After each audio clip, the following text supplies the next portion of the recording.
میں اپنے آپ کو بہت کتابیں پڑھنے کا مجھے شوق ہے، لیکن بڑی سلیکٹیو ہوں، اگر نہ لگے تو پھر اپنے آپ کو پش بھی زیادہ نہیں کرتی. اس کتاب کو کم از کم میں نے 3 دفعہ بلکہ کچھ سیکشنز کو 4 دفعہ پڑھا ہوگا، اور وہ صرف اس ریویو کے لیے نہیں. اس میں بہت سارے وہ کویسچن ہیں جب میں ڈاکٹر خالد سہیل کے ساتھ بیٹھتی ہوں تو یہ مجھ سے، جیسے ڈاکٹر شاہد اختر صاحب نے کہا کہ یہ بڑے ڈائریکٹ کویسچنز کرتے ہیں، اور میں کبھی کبھی الفاظ ڈھونڈتی رہ جاتی ہوں کہ میں ان کو جواب کیسے دوں. تو بہت ساری ایسی چیزیں جو دل کو لگ رہی تھیں، اور آپ اس کا اندازہ کر سکتے ہیں، اس میں میں نے نوٹس بھی لکھے ہوئے ہیں، نشان لگائے ہوئے ہیں، اور پیجز پلٹے ہوئے ہیں، اور تو میں نے اس کو بڑے شوق سے پڑھا. یہ کتاب دیکھنے میں اتنی لگتی ہے، لیکن اس میں اتنا کچھ ہے کہ آپ کو ایک وہ کہتے ہیں نا، دریا کو ایک کھوزے میں بند کیا ہے. تو سائنس، سائیکالوجی اور مذہب کے عنوان سے یہ کتاب ظاہر ایک اٹریکشن تھی میرے لیے بھی. جیسے میں نے کہا کہ اکثر اس ڈائلاگ میں ہم لوگ انگیج ہوتے ہیں، تو مجھے شوق تھا کہ اس میں کیا ہوگا. جس ماحول میں انہوں نے مجھے کتاب دی، ظاہر ہے آپ ڈنر پہ بیٹھے ہوئے ہیں، آپ ادھر ادھر کی باتیں کرتے ہیں، آپ کا فوکس اتنا نہیں ہوتا. اکثر آپ کو کوئی کتاب دے گا، اچھا یہ اس طرح کی ہے تو چلو میں بعد میں پڑھوں گی، اور سب. انہوں نے مجھے کتاب دی، اور ساتھ میں ایک بات جو انہوں نے کی، اس نے میری ایک دم سے توجہ اپنی طرف کر دی، اور وہ تھی کہ جب انہوں نے پشاور کا نام لیا کہ ڈاکٹر سہیل زبیری جو ہیں وہ میرے پشاور کے دوست ہیں، اور سم ہاؤ میری ایک جذباتی میرا ایک لگاؤ ہے اس کے ساتھ، اور میں ایک دم سے بڑی متوجہ ہوئی کہ اچھا مجھے آپ بتائیں. تو جب انہوں نے مجھے ان کے بارے میں تھوڑا سا بتایا تو میرا شوق بہت زیادہ بڑھا کہ میں اب دیکھوں کہ یہ کیا کہیں گے. مجھے ایک فخر سا محسوس ہوتا ہے جب پشاور کی بات ہوتی ہے، تو ایسا لگتا ہے جیسے کسی نے میری ماں کی گود کی بات کر دی. میں وہیں پہ پلی بڑی ہوں، وہیں پہ میرا بچپن، جوانی، وہ سب وہاں پہ گزرے ہیں. اور تو مجھے ایک لگاؤ سے محسوس ہوا. ڈاکٹر سہیل زبیری سے آج میری پہلی ملاقات ہے، لیکن مجھے ایسا لگا کہ جیسے ایک اپنائیت کا احساس، اور مجھے ایک ایکسپلوریشن سی فیل ہوئی کہ مجھے پتہ چلے کہ ان کے کیا خیالات ہیں، یہ کون ہیں، کس طرح سے بات کرتے ہیں. بالکل ایسا ہی احساس تھا جب میں تقریباً 6 سال پہلے مجھے ڈاکٹر خالد سہیل کے بارے میں معلوم ہوا تھا، اور میں ان سے ملنے آئی تھی، اور جب ان سے بات ہوئی تھی تو ایک کنیکشن کا احساس ہوا. مجھے سب سے زیادہ بات اٹریکٹیو یہ لگ رہی تھی کہ یہ پشاور کے ہیں، وہاں پہ انہوں نے اپنا بچپن وہاں پہ گزارا. جب اسپیشلی یہ مجھے انہوں نے بتایا کہ خیبر میڈیکل کالج کے تو ہیں، جہاں سے پھر بعد میں نے اپنی ڈگری لی، لیکن جب انہوں نے مجھے یہ بتایا کہ یہ اسی عیدگاہ روڈ پہ، اسی جگہ پہ ان کا گھر تھا جہاں پہ ذرا سے فاصلے پہ میرا گھر تھا، تو ان کے ساتھ ایک کنیکشن ہے. دوستی کا ایک عام جو لفظ ہوتا ہے وہ بھی مجھے کم پڑتا ہے، ان کے ساتھ ایک اپنائیت کا ایک رشتہ ہے. بہرحال میں نے یہ کتاب لی، اور تھوڑی سی جب میں گھر گئی تو میں نے اس کو عادتاً میں ہیڈنگز وغیرہ دیکھ لیتی ہوں کہ اس میں کیا ہے، تو ہیڈنگز دیکھی، اوپر سے اس کو دیکھا. فزکس کے جتنے بھی اچھا مجھے یہ پتہ چلا کہ کوانٹم آپٹکس اور فزکس کے ہیں. تو پری میڈ اسکول جو ہمارے سبجیکٹس ہوتے ہیں اس میں فزکس ایک واحد ایسا سبجیکٹ ہے جس سے میرا دل کرتا تھا کہ میں اسے چھوؤں کہیں پہ. نیوٹنس کے لاز اور میس اینڈ ویلاسٹی اور وہ فارمولے اور وہ سب بہت زیادہ خشک محسوس ہوتے تھے، اور ہم میں سے جو بھی طالب علم اس میں اچھے ہوتے تھے میں ان کو بہت زیادہ اسمارٹ سمجھتی تھی. تو جب سہیل زبیری کی بات ہوئی کہ وہ اس میں، تو میں نے اندر سے سوچ لیا کہ بہت پہنچے میں. تو ایک امپریشن میرے اوپر یہ بھی تھا اس کو شروع کرنے سے پہلے. بہرحال میں اپنے آپ کو مجھے پتا ہے کہ مجھے فزکس میں اتنا انٹرسٹ نہیں ہے، بلکہ مجھے اس کی زیادہ سمجھ نہیں آتی، تو میں نے وہ والے چیپٹرز مارک کیے، لیکن سب سے زیادہ جو ایک اٹریکشن والا پارٹ تھا وہاں سے میں نے شروع کیا، اور وہ تھا خدا اور مذہب کا جو ایک ڈائلاگ تھا اس پہ. اور جیسے میں نے بتایا، میں نے پرسنلی میرے ساتھ یہ ہو چکا ہے کہ میں ہماری ایسی بات ہوتی ہے تو کبھی کبھی آپ کو الفاظ نہیں ملتے، آپ کو ایک سوال کا جواب دینے کا نہیں آتا، لیکن جس طریقے سے ڈاکٹر سہیل زبیری نے جتنی ٹھوس باتیں اور جتنی ایک ہیوملٹی سے انہوں نے انسان کے علم کی محدودیت کو سامنے رکھتے ہوئے جس طریقے سے انہوں نے ایک ٹھنڈے سے انداز میں ان کو یہ بات سمجھائی ہے، تو اس نے میری دلچسپی بہت زیادہ بڑھا دی. وہ کسی بات پہ ایسے جھپٹتے نہیں ہیں کہ جس طرح ہم لوگوں کا اکثر ہوتا ہے، ہم کوئی بڑے ایموشنل سے اس میں ڈائلاگ میں آ جاتے ہیں اور اپنا پوائنٹ آف ویو ڈیفینڈ کرنے لگتے ہیں. لیکن انہوں نے بہت، جس کی ابھی میں تھوڑی سی ڈیٹیل میں جانا چاہوں گی اپنی بات میں تھوڑی دیر بعد میں. تو بہرحال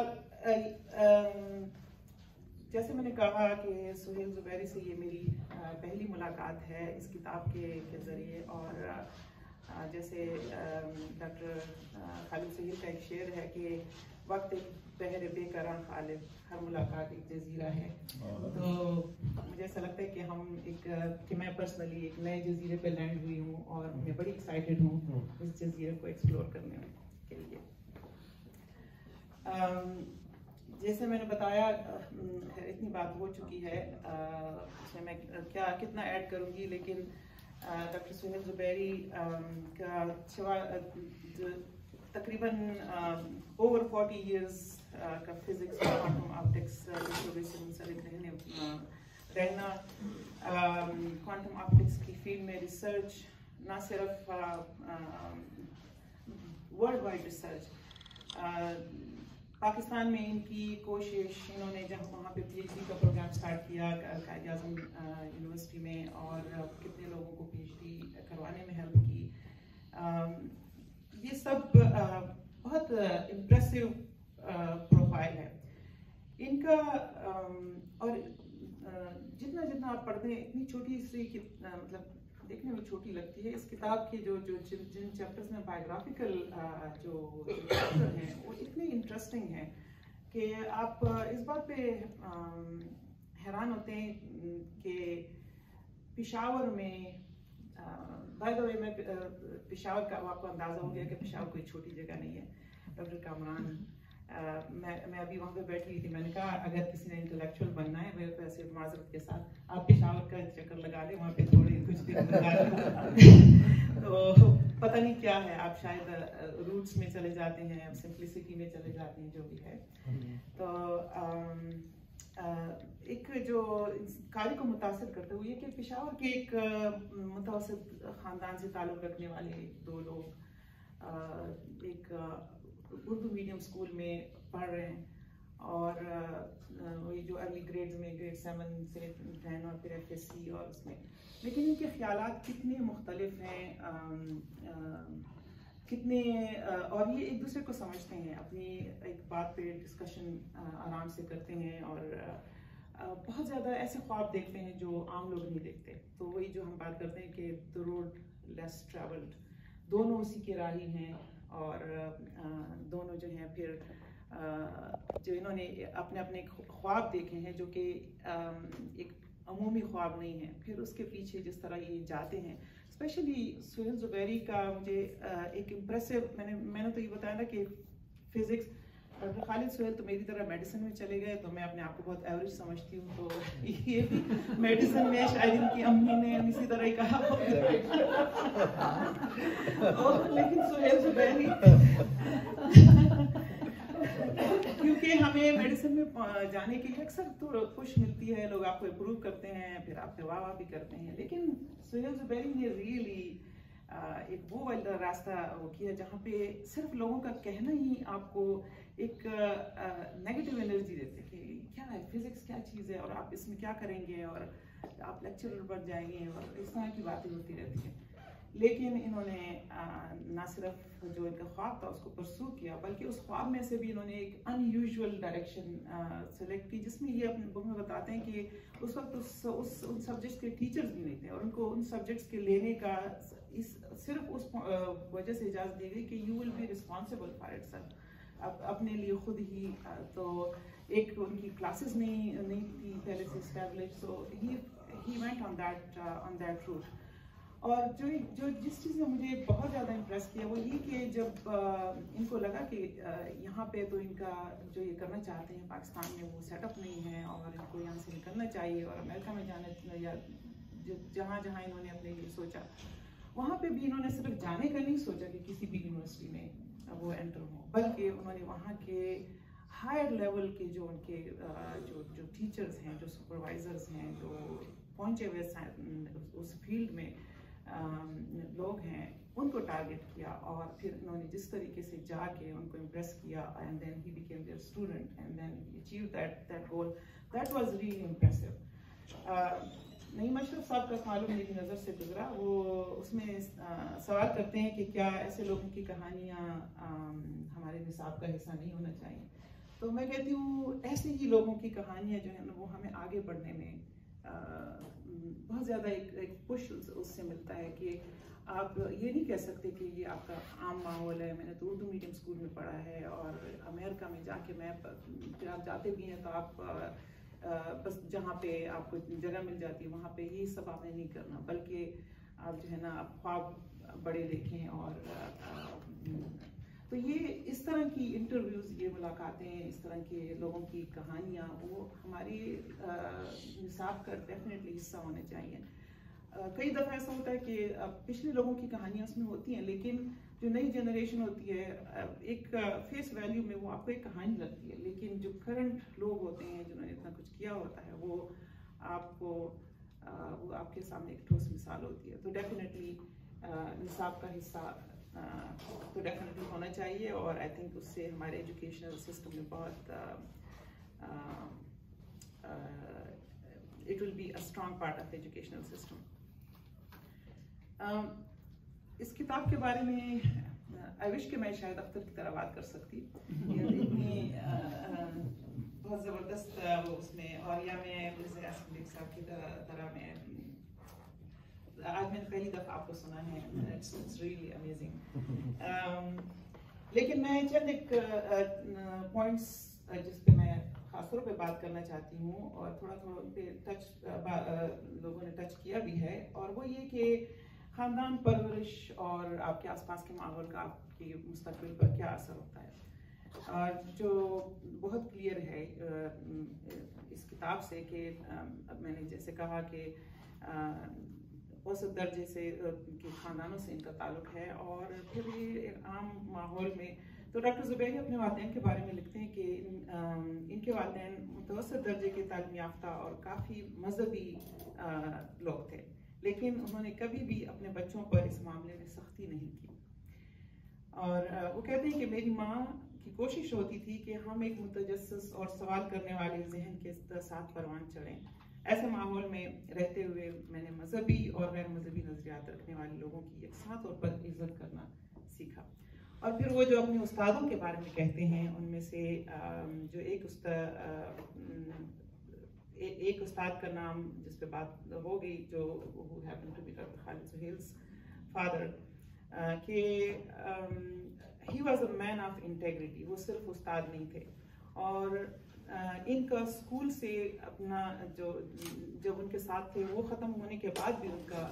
سے رابطہ رہا، اور وہ ان کی ڈیولپمنٹ میں کنٹینیوسلی اپنی ایفرٹس ڈالتے رہے بغیر کسی مطلب it was a sincere contribution from his side.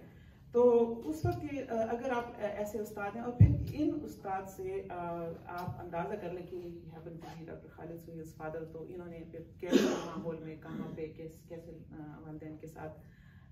Time گزارا ہے، اور اس کا ثبوت ہمارے سامنے ہے. دوسری بات جس پہ جو میرے لیے بہت انٹرسٹنگ بات تھی، اور میں نے ابھی کہا کہ وہ مذہب اور خدا کے بارے میں ان کا جو ایک ڈسکشن تو کیا ڈاکٹر خالد سہیل سے تو میں کہتی ہوں آپ 2 لائنوں میں اپنا سوال کر کے دوسرے بندے پہ وہ کر دیتے ہیں، اگلے بندے نے اپنی کوشش کرنی ہے کیا کہ انہوں نے اس کو کیسے پروو یا ڈس پروو کرنا ہے. لیکن اس مذہب اور خدا کے موضوع پر مجھے میں جیسے بتایا کسی بحث نے مجھے اتنا متاثر نہیں کیا جتنا ڈاکٹر زبیری کے دلائل نے. اور وہ بڑے ٹھنڈے دماغ سے بات کرتے ہیں اور وہ کہتے ہیں کہ ہماری کائنات کے وجود سے متعلق بگ بینگ تھیوری کو 1 صدی سے کم وقت ہوا ہے، جس کے مطابق ہماری کائنات 13.5 بلین سال پہلے ایک نقطے کی شکل سے پھیلنی شروع ہوئی اور مسلسل پھیلتی جا رہی ہے. لیکن اس کائنات میں 95% مادہ ہے جس کا ہمیں ابھی کچھ علم نہیں اور ہمیں صرف 5% کا پتہ ہے. تو اور پھر یہ بھی کہا کہ ہمیں یہ نہیں معلوم کہ کیا یہ ایک ہی کائنات ہے یا ایسی اور بھی ہیں. اس محدود علم کی بنیاد پر ہم خدا کے وجود سے متعلق سوالات کے جواب تلاش کرتے ہیں اور اس کے ہونے اور اس کے ہونے اور نہ ہونے کی بحث نہ صرف کرتے ہیں بلکہ اس بحث کو جیتنے کی کوشش بھی کرتے ہیں اور اس پر مرنے مارنے کو بھی تیار ہوتے ہیں. تو کتنے سوال ہیں جو یہ اٹھاتے ہیں اور وہ کہتے ہیں کہ کتنے سوال ہیں جن کا ابھی کچھ جواب نہیں. مثلاً 14 بلین سال پہلے جب ابھی ہماری کائنات نہیں بنی تھی تو اس سے پہلے کیا تھا. دوسرا سوال کہ کیا کوئی اور کائنات تھی جو ٹوٹ گئی اور ہماری کائنات میں ضم ہو گئی. کیا ہماری کائنات کا آخری انجام کیا ہے. کیا یہ پھر سکڑ جائے گی اور کیا ایک اور بگ بینگ ہوگا.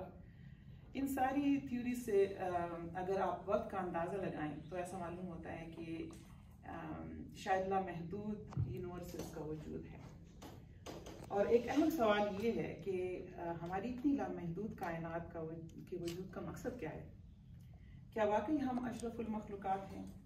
جبکہ ہماری گیلیکسی میں 1 ٹریلین سے زیادہ ستارے ہیں جن میں سے سورج ایک ستارہ ہے اور ہماری گیلیکسی کی طرح ٹریلینز اور گیلیکسیز ہیں اور ان ستاروں اور سیاروں کے درمیان ہماری زمین اور اس پر موجود انسان ہم ایک معمولی ذرے سے زیادہ نہیں.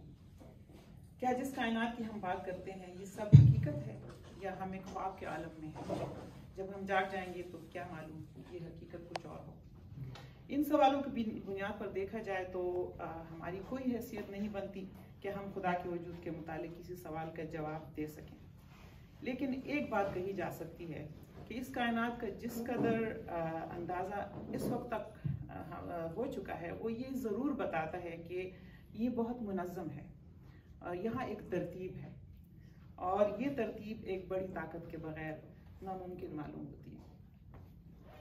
اسی طرح مذہب ہو یا غیر مذہب دونوں انسانوں کی اپنی سچائی ہے اور ان میں سے کوئی بھی حتمی نہیں. لیکن ایک مذہب انسان کو اگر انسانیت سے محبت کے راستے پر ڈالے اور مذہب کی بنیاد پر انسانی مساوات، انصاف اور بھلائی کا راستہ اختیار کیا جا سکے تو اس مذہب میں کوئی خرابی نہیں. جو دکھ اور حماقت کی بات ہے وہ یہ کہ انسانوں نے اپنی سچائی کی بنیاد پر زمینی سرحدیں بنا لی ہیں جو ہمیں قوموں اور ملکوں میں تقسیم کرتی ہیں اور ان سرحدوں کو برقرار رکھنے کے لیے انسانوں کا خون کرتے ہیں بلکہ اپنا خون بھی بہا دیتے ہیں اور وہ بھی بڑی خوشی سے. ان کا ایک اور پوائنٹ جس پہ میں تھوڑا سا ٹچ کرنا چاہتی ہوں وہ فزکس اور میٹا فزکس کا جو انہوں نے ڈسکشن کی ہے. بہت اچھی ڈسکشن ہے اور بار بار میں پڑھ چکی ہوں لیکن جو تھوڑا سا میں نے اس کا خلاصہ وہ یہ کہ فزکس اور میٹا فزکس کا تعلق جو ہے وہ ٹائم اور اسپیس سے ہے جس کو آپ ناپ سکتے ہیں، جس کا آپ احاطہ کر سکتے ہیں. اور میٹا فزکس وہ ہے جو اس حد سے آگے ہے جس کا آپ کو کچھ پتہ نہیں چلتا. تو وہ کہتے ہیں کہ ایک فزسٹ عام طور پر عملی مسائل پر متوجہ رہتا ہے اور میٹا فزکس کی حدود کے بارے میں نہیں سوچنا چاہتا. اس کی سوچ کے مطابق میٹا فزکس کویکری کے حدود میں آتی ہے اس کے برعکس ایک فلسفی اپنی ساری عمر میٹا فزکس کے حدود ٹٹولتے اپنی عمر خوشی سے گزار دیتے. لیکن یہ بھی ایک حقیقت ہے کہ فزکس کا علم جس انداز سے آگے بڑھ رہا ہے اس نے میٹا فزکس کی کافی گنجلکوں کو حل کر لیا ہے اور مزید اس کی حدود میں آگے بڑھتا جا رہا ہے. اور شاید اختر صاحب نے ان کی جو ریسرچ ہے اور وہ میٹا فزکس کی حدود ہی ہیں جو کہ آپ کو لانگ ڈسٹینس آپ کو پتہ چلتا ہے کہ آپ کو فیلنگز کا پتہ چلتا ہے اور یہ سب. تو میٹا فزکس ڈیفینیٹلی فزکس از انکروچنگ انٹو میٹا فزکس باؤنڈریز. میرا تعلق ڈائگنوسٹک میڈیسن سے ہے. ڈاکٹر خالد سہیل نے تھوڑا سا اس پہ ہنٹ کیا. میں پیتھولوجسٹ ہوں اور میں بیماری کو سیل اور جینیٹک لیول پہ دیکھتی ہوں اور آپ اندازہ کر سکتے ہیں کہ اس میں جتنا کچھ انوالو اس میں فزکس کا انوالومنٹ اور اس میں میٹا فزکس کا انوالومنٹ ڈائگنوسٹک میڈیسن میں بہت زیادہ اس کا انوالومنٹ ہے and it's ever progressing field. کتاب کے اگلے حصے میں ڈاکٹر خالد سہیل کے مضامین حسب معمول بہت دلچسپ ہیں اور معلوماتی ہیں. ان کی سائیکالوجی، فرائڈ، کارل یونگ کی بات ہو، ان کی ہیومنزم کی بات ہو، خوابوں کی حقیقت اور ان کی اہمیت پہ بات ہے، اور گرین زون فلاسفی کی بات ہے جس کا جو بڑی انٹرسٹنگ فلاسفی ہے. میں نے ان کی تھوڑی سی اس کا جو آؤٹ لائنس ہیں وہ میں نے پڑھی ہیں اور میں نے آؤٹ آف انٹرسٹ ان کی جو ٹریننگ بک ہے اس کو میں نے پشتو میں ٹرانسلیٹ بھی کیا ہے. انہوں نے اس فلاسفی پہ بیس کافی لوگوں کی بہت مدد کی ہے. آخر میں یہ اپنی جو ایک انٹرسٹنگ تبصرہ ہے وہ پاکستان کے موجودہ جو آج کل کے حالات ہیں اس پہ بیس پہ انہوں نے جو اپنا پوائنٹ آف ویو دیا ہے. ایجوکیشن سسٹم کو کیسے امپروو کیا جا سکتا ہے، پولیٹیکل سسٹم کو کیسے امپروو کیا جا سکتا ہے، وہ سب پڑھنے کے قابل ہیں. اور وہ ان چند صفحات میں آخر میں اسپیشلی جو پاکستانی سسٹم کے بارے میں جتنا کچھ ہے وہ بھی اگین اس کے یہ ہے کہ انہوں نے دریا کو کوزے میں بند کرنے کی کوشش کی ہے. آخر میں اس سے ایک جو سبق ملتا ہے وہ یہ لے کے اس بات کو ختم کروں گی کہ ایک کامیاب اور مطمئن زندگی کی علامت یہ ہے کہ جب آپ مڑ کر دیکھیں اور تو آپ یہ کہہ سکیں کہ کیا آپ نے زندگی میں وہ سب حاصل کر لیا جو آپ حاصل کرنا چاہتے ہیں. اور بقول ان دو صاحب علم لکھاریوں کے انہوں نے بھرپور زندگی گزاری اور وہ سب حاصل کر لیا جو وہ کرنا چاہتے ہیں. وہ طالب علموں کو نصیحت کرتے ہیں کہ زندگی میں اپنے خواب اونچے رکھیں اور پھر کسی مخالف قوت کی پرواہ کیے بغیر ان خوابوں کی تعبیر حاصل کرنے کے پیچھے اپنی پوری توجہ، اپنی پوری توانائی مرکوز کریں اور اپنی پوری طاقت لگائیں. ایسا کرنے میں آپ منزل تک تو پہنچ جائیں گے اور اگر کسی وجہ سے آپ منزل تک نہیں پہنچے تو یہ سفر ان اٹ سیلف ایک بہت دلچسپ سفر ہوگا اور آپ کو آخر میں اطمینان ہوگا کہ میں نے یہ سفر کیا. ہماری پشتو زبان کے ایک شاعر ہیں محمد اعظم اعظم اور ان کا ایک پشتو کا شعر ہے جو میرا دل کرتا ہے میں پشتو میں ہی پڑھوں تو میں آپ کو مطلب بھی بتا دوں. تو وہ ہے کہ اے وقت استاد تگلاری زمونگدی استاندی، اے وقت استاد تگلاری زمونگدی استاندی، منزل کا زمن نشو مزلون خوبوی. اس کو اگر اردو میں ٹرانسلیٹ کروں تو یہ ہے کہ اے وقت تمہاری راہ ہماری ہے تمہاری نہیں، اے وقت تمہاری راہ ہماری ہے تمہاری نہیں، منزل نہیں ملی سفر تو یوں ہی رہے گا.